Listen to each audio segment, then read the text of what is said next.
Começando agora, mais um Show. É empreendedorismo, é inovação, é você à frente do seu negócio. E eu já vou trazer aqui meu parceiro, meu parceiraço de bancada. Vem pro Show, Cid Alvarez! Olha o homem aí! Tintim, grande Cid!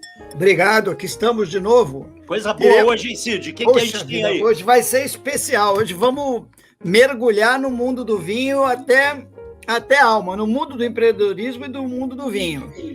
A gente vai ter o Ciro Lilla, os maiores empresários, talvez o maior da área de vinhos no Brasil, e o nosso queridíssimo Luiz Gastão Bolognese, né? Então, hoje vai ter muito assunto. Já que você falou nele, nós vamos aproveitar e trazê-lo. Vem pro Show, Gastão! Olha o homem aí! Garoto! Olha isso aqui, garoto! Que beleza! Olha o mapa aqui! Vamos aqui, ó. Olha o mapa da Argentina sendo estreado hoje! Hoje! Saúde! Tintim! Hoje é o dia do vinho! Quero agradecer ao nosso grande patrocinador que tanto tem nos apoiado aí, a Grande Mistral, sempre nos apoiando. Um grande abraço aí para Claudinha, para o Mainardi. E hoje a gente vai ter um dos integrantes, é o chefão lá da Mistral. Vem pro Show, grande Ciro! Olha aí o homem aí, Tintim! Grande Ciro! Salute! Seja muito bem-vindo! É só para agradecer o convite, é um prazer, uma honra estar aqui para falar de vinho, para falar do vinho em si e do negócio do vinho. Estou à disposição, se vocês quiserem perguntar, fica à vontade. Muito legal, Flávio, Cid, queria realmente agradecer o Ciro, né? Já era um sonho nosso fazer essa conversa com ele, né? Pela amizade, principalmente pelo trabalho que ele fez, para mim a grande paixão, ou seja, desde que eu sou um garoto, eu já sou um cara já mais maduro, né? Então, desde que eu sou garoto, eu sou cliente da Mistral, já cheguei a ser concorrente da Mistral, né? Quando eu comandei a Expand, mas fomos adversários, mas sempre fomos muito amigos, graças a Deus. Então, para mim é uma honra muito especial, queria agradecer, Ciro, pelo seu tempo, pelo seu entusiasmo e, obviamente, a gente vai bater um papo delicioso, porque o tema, como falou o Flávio, é double point, Sr. Jorge. Então, vamos falar de vinho do começo ao fim do programa. Então, é um prazer especial. Ciro, vamos falar desse seu início profissional e em que momento o vinho passou a fazer parte da sua vida? Qual foi esse flash, essa ideia genial que fez você olhar com atenção e investir no caminho do vinho? Naquela época, quando nós começamos a exportar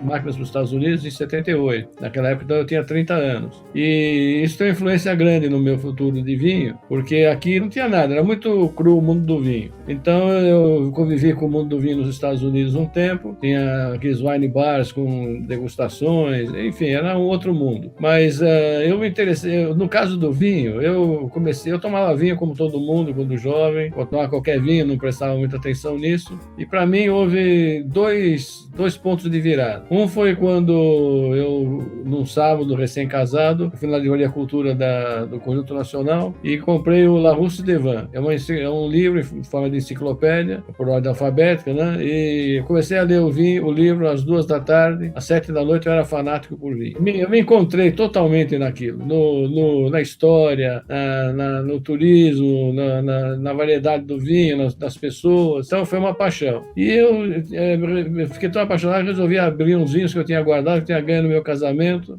2 anos antes. Era um vinho Marquês de Riscal, reserva 1970. Fui tomar o vinho, eu era tão melhor do que tudo que eu tinha tomado, que não era nada especial, eu vi que não precisava ter um paladar especial para você perceber a qualidade do vinho. Então eu me senti encorajado a mergulhar nesse mundo. E aí eu comecei a estudar, me associei na época era a Sociedade dos Amigos do Vinho. Lá eu organizei degustações, depois comecei a participar da revista Gula, até que em 91 eu comprei a Mistral, essa já é uma outra história. Aí começou assim. Que maravilha. Sensacional. 91, portanto, há 30 anos atrás, né? Você comprava a Mistral, que atua fortemente, né, no B2B, ou seja, com foco em restaurantes, lojas, empórios, supermercados. Você foi um dos precursores e certamente um dos principais responsáveis pela construção do mercado de vinhos, né? Você é um dos fundadores da ABS, inclusive, não é isso? Então, em 89, o Dânio Braga, famoso no Rio de Janeiro, no Brasil Sim. inteiro, mas particularmente no Rio de Janeiro, que tinha fundado a ABS no Rio, me convidou para fundar a ABS em São Paulo. Então eu convidei uns amigos, que hoje todos eles continuam na ABS, e nós fundamos, eu sou sócio número 1, o primeiro presidente, e me orgulho muito disso. 2 anos depois, eu já tinha encerrado o meu mandato, um amigo meu, também muito interessado em vinho, Antônio Lapa Silveira, que era da área de informática, o Lapa, né? Ele tinha negócios com a Norton Publicidade, que era a dona da Mistral, e me convidou para comprar. O fato é que o Geraldo Alonso, pai, que era um grande publicitário, comprou a Mistral e mais uns 4 restaurantes, mas depois dessa compra ele morreu dali a 4 anos, repentinamente. E os filhos não tinham interesse no vinho. Olha, se você com paixão e muito interesse é difícil, sem paixão não dá. Então é um ramo difícil. Então eles resolveram vender ou fechar. Então quando eu comprei, eu e o Lapa compramos, não tinha mais vinho nenhum. Compramos um nome. E a Mistral tinha uma reputação muito boa. Então compramos um nome e reputação. Aí começou a minha história no mundo do vinho, como importador. Que beleza, Sensacional. que maravilha. Bem, eu vou dar a palavra agora ao nosso amigo Gastão. Manda aí, Gastão. Ciro, só para complementar, Ciro, isso é totalmente assim inusitado o que eu vou falar, mas assim, eu visitei algumas vinícolas, né? Isso em várias fases da vida, inclusive quando ela expande, e o que me impressionava muito era o respeito e o carinho e o relacionamento que você criou com os produtores, tá? Então, isso é uma coisa que eu nunca na vida vi, tá? O relacionamento, eu nunca vou esquecer quando eu tive com o Chito Lazabal, e ele falou assim, Gastão, deixa eu te contar uma coisa, olha, o meu relacionamento no Brasil é com o Ciro Lilla e vai continuar sendo com o Ciro Lilla. Então eu queria te parabenizar pelo que você criou no mundo do vinho, que realmente o vinho é uma coisa muito única e ela tem tudo a ver com isso. Relacionamento, ela une pessoas e cria relacionamentos muito fortes. A minha pergunta, Ciro, é uma pergunta que muita gente faz para mim, tá? Você criou a 20, né? Muita gente me pergunta, Gastão, me explica aí um pouquinho como é que é a 20 na cabeça, como é que é a 20 na estratégia de vinhos do Ciro. Então, Ciro, eu gostaria que você explicasse ao vivo e a cores aqui para todo mundo os diferenciais, né? A Mistral está consolidada, você criou a 20 com produtores incríveis. Então, conta um pouquinho para a gente, Ciro, da Mistral versus 20 e por que a 20 nasceu. Para chegar na 20, precisa passar um pouco pela história da Mistral. Quando eu comprei a Mistral, realmente a ideia era que fosse um hobby. Mas isso em poucas semanas se mostrou irrealizável. Impossível. Você tem que começar que o produtor não fica com você se você vende muito pouco, né? Então, o meu objetivo na Mistral foi e continua sendo, eu quero ser a melhor importadora de vinhos do país. Não me importa ser tão grande quanto possível, mas possível desde que continue sendo o melhor. Melhor no conceito daquilo que eu acredito, falar a verdade, respeitar o consumidor, respeitar o produto, que é o vinho, que eu tenho uma grande paixão. Uma das obrigações que eu sentia é que, obviamente, eu tinha que pagar em dia o produtor. Até porque o produtor, normalmente, os que nós trabalhamos, são negócios familiares, o negócio é pequeno. Eu fiquei chocado de ver a desproporção enorme que tem entre o prestígio do produtor e o tamanho do negócio dele. Então, todo mundo conhece aquele produtor no mundo inteiro, respeitado, tal, e você vai ver o negócio dele é muito pequeno. Tem os grandes também, óbvio, mas quando os muito pequenos são realmente pequenos. Uma coisa que sempre foi assim, a Mistral paga rigorosamente em dia o produtor. E não interessa se teve desvalorização, se teve mudança de governo, esse é problema nosso, não é problema do produtor. Então, esse hábito de falar a verdade, de pagar em dia, de respeitar o vinho, o produtor percebeu, os produtores perceberam, e um fala com o outro, que é um mundo pequeno do vinho, né? Então, rapidamente eu ganhei, a Mistral ganhou, eu ganhei um prestígio muito grande para os produtores, independente do... Eles gostariam que fosse maior, mas respeitavam muito, sempre respeitaram. Depois tem outra coisa que me ajudou muito no início, eu não sei porquê, eu sou uma pessoa extremamente confiável, quem me conhece, quem trabalha comigo, sabe disso. Mas por algum motivo, que eu não sei qual é, eu passo isso para as pessoas. Então eu tinha pouco a oferecer na hora que eu ia procurar um produtor no início. Então basicamente na conversa eles acabavam confiando. mais emblemático foi o dono da Montes, o Douglas Murray, querido e saudoso Douglas Murray. Saudoso. Eu conversando com ele em Santiago do Chile, no escritório dele, eu queria uma certa condição de pagamento. Aí ele pensou, ele falou, olha, eu acho que no Brasil não tem mercado para o meu vinho, que era uma vinícola premium, né? E vendia esse vinho chileno muito barato só no Brasil. De certo ponto da conversa, ele falou, olha, eu não sei porquê, mas eu vou confiar em você. O Taitá, olha aqui, Ciro, Taitá. Montes Alvos. Montes Alvos, quando entrou no Brasil, foi competindo com os Bordeaux, com o tipo Cru Bourgeois, caixa de madeira, aquela embalagem bonita. Então foi um sucesso. Com isso, aumentando o portfólio cada vez mais. Uma parte, porque eu tenho um pouco o espírito do colecionador. Segunda parte, eu não consigo dizer não para um bom produtor. Terceira parte, eu mesmo tenho vontade de ter o vinho, de beber o vinho, então acabo pegando. E em casa que os produtores gostam de trabalhar comigo, me procuravam, o portfólio da Mistral estava ficando gigantesco. Então eu costumava dizer que a gente tinha, por exemplo, 10 ou 12 produtores de Barolo. É muita coisa numa importadora. Então eu costumava dizer que a Mistral estava sendo atrasada porque estava carregando um saco pesado, mas é um saco pesado cheio de pepitas de ouro, que eram os produtores que não tinha como dizer não. Então foi uma consequência natural abrir a 20 para continuar com os produtores que não cabiam mais na Mistral. Perfeito. Além disso, tem uma ciumeira entre os produtores muito grande. Então, eu diria que uma grande parte do meu trabalho é a diplomacia. Também outra coisa que os produtores gostavam é que eu, logo no início da Mistral, meu filho mais velho, Otávio, na época tinha menos de 18 anos, começou a viajar comigo. Ele, Otávio, fala diversas línguas muito bem. Eu me faço entender. Ele brinca comigo sempre, eu tenho muito sotaque, eu sempre digo que eu não quero ser espião.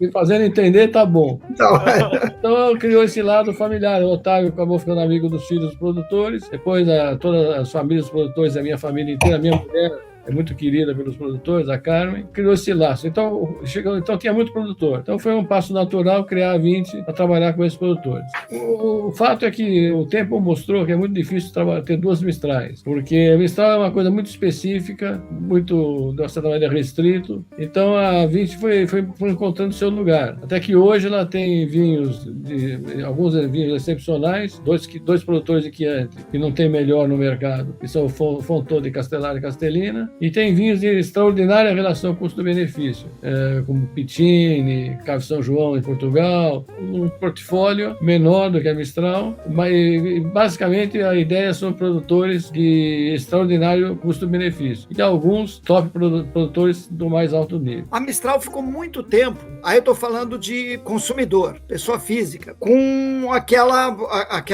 não era uma loja, para mim era um telefone, na Bela Vista, ali saindo da Praça 14 Bis, ficar na Rua Rocha. Eu comprava vinho ali por telefone e funcionava maravilhosamente e tal, e enfim, a vida foi. E aí eu anotei aqui 2012, vocês abriram uma loja no Shopping JK, não sei se foi exatamente 2012, que foi um espetáculo, um design incrível, um atendimento sensacional, com um projeto do Arthur Casas, quase como uma galeria de arte. E tá aí na tela aí, ó, tá na tela, Cid. Aqui, olha aí. E depois vocês abriram no Iguatemizão. Isso é uma tendência, depois abriram um wine bar também. Isso é uma tendência de buscar mais a experiência do consumidor. As lojas são um ponto de encontro, de experimentação de mesmo, né? de como conseguir entender a marca. Qual foi a estratégia das lojas? Ou é apenas mais um ponto de vender para o consumidor mesmo? Havia uma pressão de clientes, mesmo internamente na Mistral, o pessoal do marketing achava que não condizia a imagem da Mistral com o escritório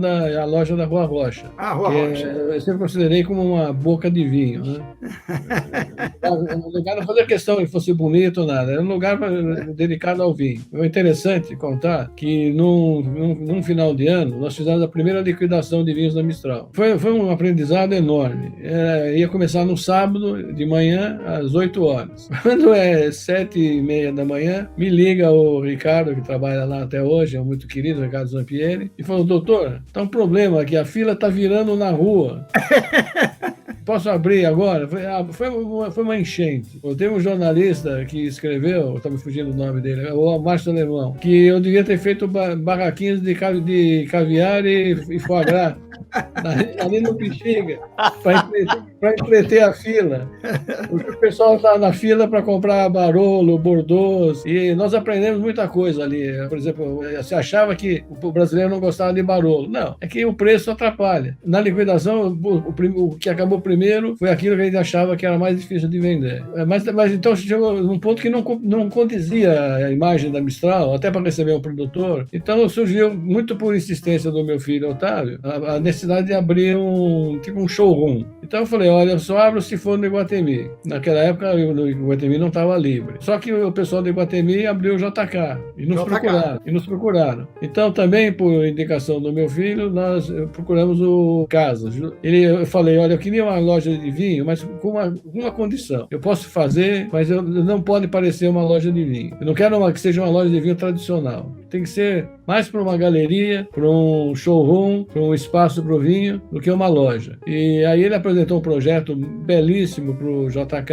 Aquele projeto ganhou prêmios do mundo todo, foi citado em revistas de Nova York, de Milão. Foi um sucesso estrondoso. E quem conhece a loja vê que ela é bem diferente. Depois veio o sonho do Iguatemi, vagou o espaço do Iguatemi, e ali a casa se superou, porque era um espaço ingrato, 2 frentes, pequeno. Sim, 2 entradas. Ele se superou, fez um projeto maravilhoso. Eu queria uma percepção tua com relação, Cid, ao desenvolvimento do mercado como um todo, curtamente, e aí eu quero falar mais especificamente, que é o nosso negócio aqui, sobre o mercado consumidor de vinhos no Brasil. Eu queria que você dissesse para mim, nesses anos, você cria o teu parâmetro, podemos pensar aí talvez nos últimos 30 anos, qual que foi a evolução que você viu no mundo do vinho, e queria que você comentasse isso também com o lado do business. Olha, do lado do consumidor, não tinha nada no Brasil, não tinha revista de vinho, não tinha literatura, os restaurantes usavam um copinho horrível, ninguém tinha armazenagem com temperatura controlada, nem nas importadoras e muito menos nos restaurantes. O vinho ficava em cima da geladeira. Eu sempre conto uma história, que me perdoem aqueles que já ouviram, mas é que ela define, além de ser engraçada, é verdadeira e define bem como evoluiu o mundo do vinho. Em 89, foi fundada a ABS. Um pouco antes de fundar a ABS, 2 meses antes, eu fui num restaurante chamado Tasting, especializado em vinhos, na cidade de Jardim, com um casal de amigos. Aí cheguei lá, a carta de vinho era muito boa, tal vinho, tal uva, tudo certinho. Tinha um errinho, um vinho que não era aquela uva. Então eu falei, um errinho só não custa avisar para eles corrigirem. Então eu chamei o maître, aí o maître chegou, como todo maître pomposo, né? E eu perguntei, vocês têm sommelier aqui? Eu falei, não, senhor, mas se eu quiser eu peço para o chefe preparar. Meu amigo queria opinião bem passada. Eu não conhecia. Não, de verdade. Você imagina, em 89, o restaurante especializado em vinho não sabia o que significava a palavra sommelier. Achou que era um prato francês. Bom, os restaurantes compravam, não davam a menor importância para o nome do produtor, era só preço e a denominação. Então era uma pobreza. O consumidor quem entendia de vinho não queria que os outros entendessem. No geral, as confrarias eram fechadas. Aquele tipo de comportamento que você imagina, um pouco snob, né? Eu entendo, não quero que ninguém entenda. E com a ABS, tudo isso mudou. A ABS começou a fazer degustação para todo mundo, aberta, desmistificando o vinho, formando sommeliers, provando a diferença de qualidade do vinho na temperatura correta, no copo correto. Falar em copo, uma cliente nossa me falou uma coisa que para mim me definiu sobre a história dos copos. Ela falou, o melhor investimento que eu fiz em vinho foi num bom copo. Eu falei, por quê? Porque o vinho de 100 fica parecendo de 200, o vinho de 200 parece de 400. Maravilha! Hoje você tem o vinho no Brasil, tem um tratamento VIP. Todo restaurante tem sommelier ou tem uma brigada que entende um pouco. Nós investimos muito em treinamento nisso. Tem a temperatura correta, tem o copo correto. Para vocês terem uma ideia, em Paris, fui num restaurante e o copo era o copo ISO. Você ia tomar um vinho, tomar um grande vinho, um Bordeaux, um Borgonha, tudo no copinho ISO. Copinho Wilson é um copo bem simplesinho. Aqui nenhum restaurante que eu saiba usa mais no Brasil. Então o consumidor não sabia nada. Então aí tinha medo do vinho. E nós trabalhamos muito para tirar esse medo. E eu acho que a maior virtude do meu livro, depois a gente pode falar disso, foi ajudar muito a pessoa a se encontrar no mundo do vinho e perder o medo. E o pessoal tinha muito snobismo, então o pessoal ia em insegurança, o pessoal não sabia bem o que gostava. E aí aconteceu a história do paradoxo francês, que teve um determinante no mundo inteiro, inclusive no Brasil. O paradoxo francês foi um estudo que foi feito com o pessoal do sul da França. Ninguém entendia como é que eles tinham uma dieta tão cheia de gordura e com tanto vinho, e eles não tinham, o índice de problemas cardíacos era muito menor que a média dos outros lugares. E aí concluíram que eram os flavonoides que tem na casca do vinho tinto. Foi uma explosão. O vinho branco, na época eu ia muito para os Estados Unidos, e se chegava, a moda era vinho branco. O americano todo mundo vai atrás da moda, mas o americano particularmente vai muito atrás da moda, né? Chardonnay, é tudo Chardonnay. A glass of Chardonnay. Quando veio o paradoxo francês, se você voltasse aos Estados Unidos dali a 6 meses, era tudo vinho tinto. Como aconteceu depois com aquele filme que falava mal do Merlot e não testificou. Sideways. Até hoje está difícil para uva Merlot. Bom, mas ele termina com o Cheval Blanc, né? No copinho do McDonald's, lá de plástico. Mas o Cheval Blanc é mais Cabernet Franc e Merlot, é verdade, Ciro. Tem mais Cabernet Franc. Bom, o pessoal começou a comprar vinho tinto. Então, na Mistral, os vendedores diziam que parecia que era uma farmácia. Frequentemente, todo dia chegava o cliente e falava assim, olha, eu sou bebedor de uísque, mas estou saindo do médico, ele disse que eu tenho que passar para o vinho. Eu queria saber que vinho vocês me recomendam para começar. Então, muita gente começou no vinho pelo paradoxo francês. Muita gente. E só se vendia vinho tinto. A história do vinho tinto chegou a um limite que o pessoal ia num hotel na Bahia, ou em Recife, pai tá calor na piscina, tomando um Malbec de 15 graus, comendo balde de gelo. Aí uma vez eu falei para um sommelier, me disse lá no hotel, falei, mas eu gelo o vinho. Eu falei, olha, se você gelar a feijoada, ela vai continuar um prato pesado. Isso está mudando rapidamente, as pessoas estão aprendendo, estão ganhando confiança. Ainda tem muito do bebedor de rótulo, só quer beber os vinhos mais caros, mas isso com o tempo vai passar também. Aconteceu isso no Japão, na China. A Mistral organiza, a cada 2 anos, um evento muito grande que recebe 90, quase 100 produtores. E que foi outra loucura que nós fizemos. Mas, de qualquer maneira, os produtores sempre dizem que mais os impressiona é o nível de conhecimento do consumidor brasileiro. Muito maior que o do europeu em geral. Beleza. O europeu normalmente conhece o vinho da sua região e olha lá do seu país. E aqui tem uma cultura bastante disseminada nisso. Nos restaurantes, o tratamento é VIP. Mesmo agora os supermercados estão desenvolvendo lojas mais adequadas para o vinho. Então, eu diria que, do ponto de vista do consumo, está tudo preparado para um consumo decente. Mas tem 2 obstáculos. De longe, o pior, o mais grave, é a pesadíssima carga tributária. O segundo é a burocracia que envolve a importação de vinho. A carga tributária é punitiva. Quando eu ouço o pessoal falar imposto do pecado, eu falo, olha, o pessoal já teve essa ideia em outros governos. Então, o vinho já é super taxado. O único problema com essa ideia é que outros já tiveram. Vários governos. Todo governo entra, aí Vamos pensar ideia nova, né, Ciro? Pensar ideia nova. O Guedes, que é até um cara que eu aprecio bastante, mas ele sempre fala do imposto do pecado, né? Eu costumo dizer, o pecado mora ao lado. O pecado não é no vinho importado legalmente. O pecado está no brutal contrabando que existe. Ô Flávio, deixa eu só complementar um pouco, se o Ciro me permitir, Ciro, eu concordo 100%, mas tem um outro tema que eu sou apaixonado, e eu sei que você também é, que eu sentia a evolução nesses últimos anos, é o tema da enogastronomia, né? Impressionante. Eu adorei o exemplo que você falou de gelar o vinho da feijoada, e eu lembrei de uma máxima também que você falou das substâncias que tem na casca da uva, né?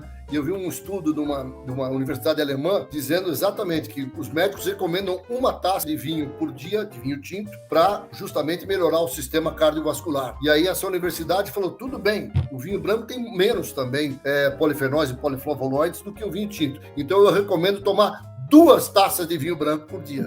Então está feito o desafio.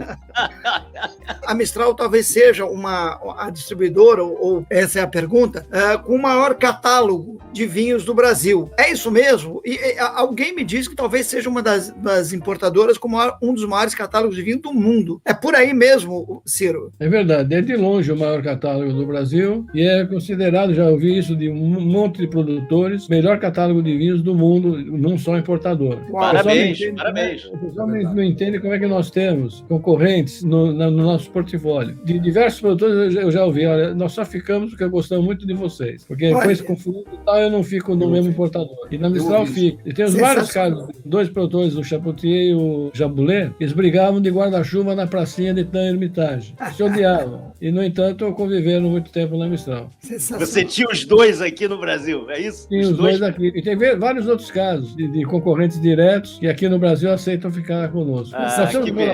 Nós temos um relacionamento excepcional com os produtores. Eu queria a sua visão sobre como é que está a sua visão de cultura ecológica, vinhos ecológicos, cultura raisonnée, de uma maneira geral, orgânicos, naturais, biodinâmicos, etc. Sabe que uma das poucas vantagens de você ficar velho, você acumula, você assiste coisas, você vê o começo, o meio e o fim de uma infinidade de coisas. Então, eu no começo, antes de começar a falar nisso, eu comecei no mundo do vinho. Então, eu acompanhei desde o início o orgânico, o biodinâmico, agora o natural. Então, eu diria que o orgânico se mostrou uma coisa boa em todos os aspectos, inclusive o econômico. Simplesmente é melhor você ter uma vinícola orgânica, um vinhedo orgânico, tratamento orgânico, do que você enfiar a química.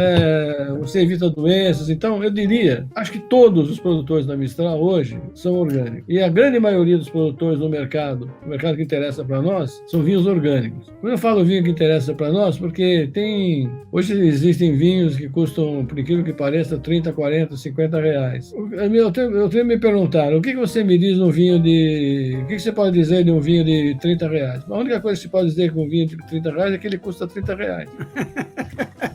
Então, hoje em dia, eu diria que todos os produtores são orgânicos, um grande número está indo para o biodinâmico, mas muitos não querem assumir um compromisso total com a biodinâmica, porque eles acham que, muito menos com o natural, porque você ser radical, eu entendo a pessoa que não quer, não aceita, por mais que tenha o clima sido ruim, não quer pôr uma proteção, alguma química, mas eu acho que isso é um pessoal do ponto de vista meu, nem sei a opinião oficial da Mistral. Eu acho que às vezes você não pode chegar naquele extremo do filho está morrendo e você não quer dar um remédio alopata. Então, eu acho que em extremos, você para salvar a colheita, você tem que pôr alguma química. Agora, no geral, eu diria que todos são orgânicos, todo produtor do nosso mundo é orgânico, cada vez muitos já são biodinâmicos, cada vez mais, e agora chega o vinho natural. O vinho natural nós estamos acompanhando o início, eu não sei onde vai levar, para onde vai evoluir, tem muita coisa, tem de tudo, tem vinho muito interessante, todos eles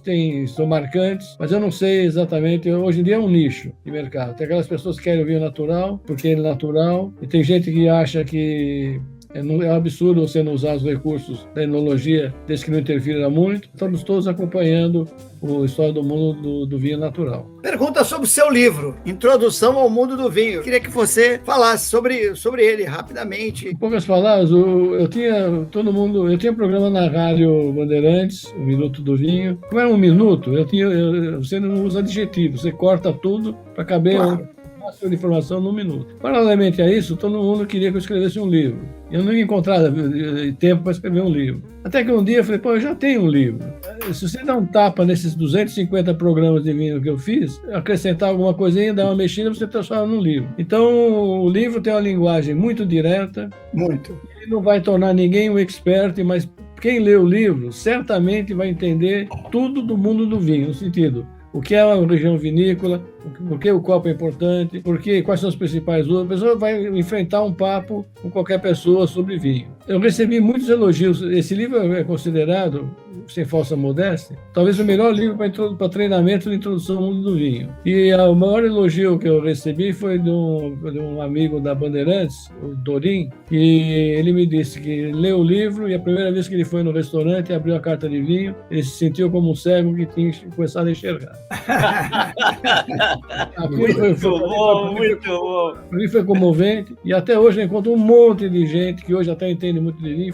Eu comecei ouvindo no rádio o seu programa, e aquilo foi me apaixonando. Acho que o livro e os programas tiveram para outras pessoas o efeito que o La Russa Devan teve para mim. Aquele livro Sensacional. Vamos encerrar com uma minha pergunta, que é aquela famosa que ia falar sobre o Catena, né? Então, Ciro, só para contar o contexto, né? A gente tem feito um programa sobre vinhos, já passando por diversos países. E agora, hoje seria o primeiro programa da Argentina. E aí surgiu a inspiração, né? De te convidar por tudo o que representa dentro da Mistral o Catena. E aí a gente foi estudar, conversei bastante com o Flávio, etc, né? E eu sei que você fez um discurso em Londres, numa determinada ocasião onde o Catena foi homenageado. Você falou que existe o mundo dividido em AC e DC, antes de Catena e depois de Catena. Então eu queria que você contasse um pouquinho do Catena como um todo e já emendasse no final, porque eu estou tendo a honra de provar o Malbec argentino, que eu me lembro que eu provei a primeira safra de 2004, e eu estou provando agora o 2018. Então eu queria que você falasse do Catena e um pouquinho do Malbec argentino e um pouquinho desse rótulo, que é um dos rótulos mais bonitos que eu já vi numa garrafa de vinho até hoje. Depois o Cid até tem a imagem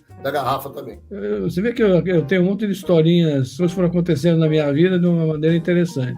A Mistral já tinha vinho do mundo inteiro e não tinha vinho argentino. Isso em 93. Porque o vinho argentino era um tipo de vinho que só argentino gostava. Era um vinho oxidado. Por quê? Porque a Argentina produzia muito vinho, punha em tonéis e ia engarrafando conforme ia vendendo. Quando tinha crise e não conseguia vender, o vinho ia ficando oxidado. E de tanto tomar vinho oxidado, o argentino se habituou a aquele tipo de vinho. Então a Argentina consumia muito vinho internamente, exportava muito pouco e a qualidade não era boa. Tanto que eu não tinha nenhum vinho argentino. Na feira da Vinexpo de 93, eu fui no stand do Catena, um stand pequenininho, e estava ali a Helena Catena, a mulher do Nicolás. Então eu cheguei, eu já tinha lido alguma coisa sobre eles. Eu cheguei, eu peguei um copo, ela me serviu vinho branco. Eu dei um gole, eu falei, tem tinto? Me serviu um gole do tinto. Eu falei, tem importador no Brasil? Não tem, então já tem. Foi assim. Toda essa história enorme do Catena na Mistral, tudo isso começou assim, 2 goles de vinho. Era tão melhor que tudo que a Argentina produzia, que eu não tive dúvida nenhuma, num copo eu decidi. Aí aconteceu um negócio interessante, no aniversário da revista Gula, foi aí que começou o sucesso do Catena no Brasil. No aniversário da revista Gula, foi no Santo Colombo, ofereci pro pessoal o Catena Chardonnay. Mas ele estava numa posição no bar que você não sabia, não via o vinho. Então a pessoa chegava e eu estava no bar observando, o garçom servia o vinho, o pessoal colocava, de onde é? Borgonha? Não. É da Califórnia? Não. É Argentina? Na Argentina não é. Todo mundo tem essa relação, inclusive o Saul Galvão, lembro muito bem. Na Argentina não é. Então ele era muito melhor, começou pelo fato do vinho ser bom, continuou pelo fato do Nicolás, uma pessoa carismática. Então o Catena está sempre inovando, sempre produzindo coisas novas. Então eu diria que quando chegou ele ganhou o prêmio de personalidade do ano da revista Decanter. Eu tive a honra de ser convidado para o jantar. E aí, de surpresa, eu tive que falar umas palavras. Eu falei uma coisa que eu já achava, que o vinho argentino, ele via aí before Catena e after Catena, AC e DC, que é antes de Cristo e depois de Cristo. E todo mundo ficou... Aquilo deu a dimensão para quem estava no jantar, do tamanho do que eu estava falando do Catena. E é uma relação muito boa, em cada momento da história ele está inovando, e o resultado é que em cada faixa de preço, os vinhos do Catena são excepcionais. O Flávio, bota a foto do Ciro com o Nicolás, porque esse programa chama-se O Vinho é uma Viagem. E essa foto que está aqui, que essa foto está no Jockey Club de São Paulo, é absolutamente inesquecível. Isso foi no dia 22 de maio de 2017, quando o Ciro deu um jantar que eu não me lembro em ocasião nenhuma no Brasil, com a vultuosidade e o tamanho desse evento para comemorar, Ciro, eu me lembro, foram os 25 anos de negócio com eles. Então, é inesquecível mesmo, e é para dizer que o vinho é uma viagem que eu também viajei nas minhas fotos aqui hoje, que eu tive a honra de estar lá com o Ciro, com a família dele, com a família do Nicolás. E foi um evento extraordinário, e muitas Double Magnums foram abertas, e eu degustei o que a Argentina tem de melhor. Então, obrigado mais uma vez, Cid e Flávio, por essa oportunidade de ter viajado mais uma vez. O Malbec argentino, o top do Catena, acabou de ter a safra 2019 que eu estou tomando, teve 99 pontos. E o rótulo são 4 mulheres, lembra uma tapeçaria daquelas antigas, com 4 mulheres aqui. A primeira mulher é a Leonora de Aquitânia, que foi mãe de e esposa de rei. Ela está aí por quê? Porque ela era natural de Bordeaux. Naquela época, a uva Malbec era muito usada, talvez a mais usada em Bordeaux. Então, o Malbec argentino, esse rótulo é uma homenagem à uva. Então, a Leonor da Aquitânia, importante, porque ela é de Bordeaux. A segunda mulher é uma fantasia, né? Seria a filoxera, aquela praga que atacou e destruiu todos os vinhedos da Europa e obrigou o pessoal a mudar para Argentina, Chile. Então, foi por isso que o Malbec veio para a Argentina, pela filoxera. Terceira é a Angélica, que é a avó do Nicolás Catena, e o último é a Adriana, que é a filha do Nicolás, uma pessoa encantadora, casada com um brasileiro, apaixonada pelo Brasil, e que deu nome ao vinhedo Adriana. O vinhedo Adriana do Catena é considerado o primeiro terroir Grand Cru da América Latina. O vinhedo de lá saem brancos e tintos maravilhosos, então são as 4 mulheres importantes na história do Malbec. Que o vinho é espetacular. Eu estou aqui provando. A gente sempre fala de vinho, Ciro. Olha, só para dizer e finalizar com os vinhos do Catena, para os telespectadores, tem gente aqui me mandando WhatsApp falando, é assim, é uma transformação. Ele, nos últimos tempos, teve a inteligência de mudar. Os vinhos, antigamente, os Malbecs, como um todo, eram muito jammies, né? Aquela fruta muito pesada, muito álcool, muita madeira, muito tudo. Então, aqui o desafio é impressionante, a transformação para vinhos com mais elegância, com mais finesse, com mais tensão. Então, eu diria assim, quem quer provar um Malbec realmente diferente, com um excelente frescor, com uma acidez vibrante, ele tem seguramente 20 anos de muita evolução em garrafa. Então, um brinde aos Catena também, que trazem essas maravilhas aqui pra gente. Um brinde, Que Ciro. maravilha! Obrigado. Saúde, pessoal! Estou aqui com a Juliana e com a Silvina. Juliana é embaixadora da Catena no Brasil. Vocês não sabem o que essa mulher faz. Me dá um trabalho incrível. E a Silvina é a executiva responsável pelo mercado de Brasil, Uruguai e Paraguai. Uruguai e Paraguai. Ou seja, está no melhor mercado do mundo, o Brasil. Olha, Catena no Brasil é uma história que só eu, que já sou mais velho, posso contar. Eu já provo os vinhos do Catena há mais de 30 anos. Elas nem eram nascidas ainda. Então eu vou perguntar para a Silvina agora o que ela está sentindo dessa maravilha desse evento do Encontro Mistral. Silvina, como está o Encontro Mistral? Bien, muy bien. ¿Y vos, Luis? Felices de estar acá, ya venimos viniendo desde hace 20 años al Encuentro Mistral, desde el primero, porque esa es la relación que tenemos con Mistral. Para nosotros Brasil es un mercado muy importante y muy querido, y bueno, y además conmemorando el premio que acabamos de ganar de Catena, que nos tiene muy emocionados, muy felices, porque cumplimos un sueño. Catena não para de ganhar prêmio. Meu amigo Ernesto Catena, minha amiga Laura Catena, é impressionante que eles colecionam de prêmios. E a Juliana faz um trabalho aqui no Brasil que vocês não têm ideia. Ela arrebenta a boca do balão. Ju, conta pra mim, você com esse rótulo na mão, mostra esse rótulo. O rótulo mais lindo de vinho do mundo. As 4 mulheres mais importantes do planeta. Conta pra mim, Ju. Esse rótulo vai contar a história da uva Malbec através de 4 mulheres. Gente, desde a Idade Média até a Malbec renascendo através da Catena Zapata. Pessoal, quem não provou ainda o Malbec argentino, eu tenho uma coisa para dizer para vocês. Vende o carro, vende a prancha de surf, vende o que quiser, porque é extraordinário. E aqui eu quero fazer um destaque. Eu tenho degustado com o Ciro, com o Catena, muitos anos. É impressionante a transformação da elegância desse vinho nos últimos anos. Se vocês não provaram o 2018, o 2019 e o 2020 que está chegando, tentem, porque é espetacular. Saúde, mulheres! Saúde!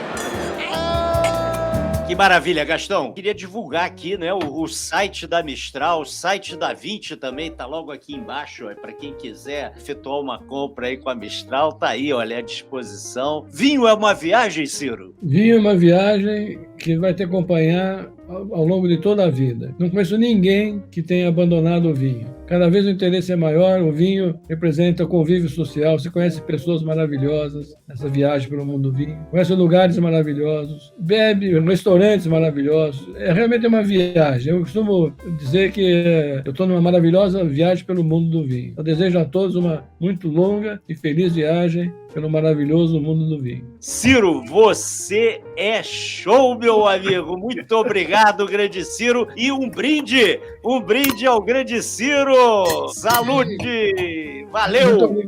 Muito obrigado Gente, a todos. Obrigado, Ciro. Um abraço, Obrigadíssimo. tudo de bom. Valeu, Saúde. Gastão. Tchau, Flávio.